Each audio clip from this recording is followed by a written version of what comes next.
making sure America's elections are safe. With the primaries now underway, there's intense scrutiny over the voting process.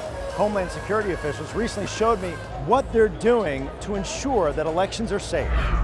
From one ballot box to the next, Americans are doing their civic duty. Here at the Homeland Security Cyber Unit in Arlington, Virginia, this is where they make sure the voting process is protected. Every election official now has to answer the question about what have you done since 2016, right? Matt Masterson leads this cybersecurity election unit, where much of their work is classified. Since 2016, they've made two big changes. First, new ways to protect the voting process and keep hackers at bay. The techniques involve scanning election websites and notifying state election officials immediately if there's a problem.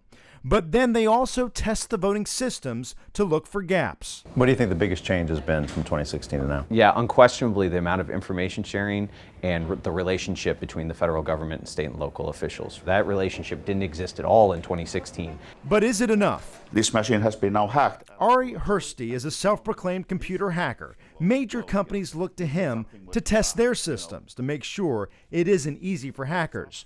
When it comes to voting, he says it's still too easy for hackers to cause problems. He pointed to the voting equipment, decades old. This one is a 90s technology, and the other one, which is still in use, I believe 23 states, is 80s technology. So you're saying 1980s technology is still being used in 23 states? Correct. We have to improve a lot.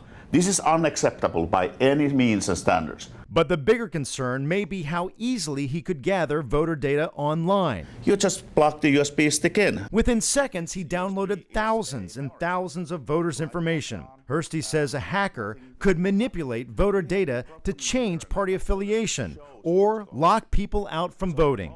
And that's it. He and his business partner, Adam Levin, say improvements have been made since 2016, but worry foreign hackers are already back this year. I think the real issue is we're still not completely focused on getting it right.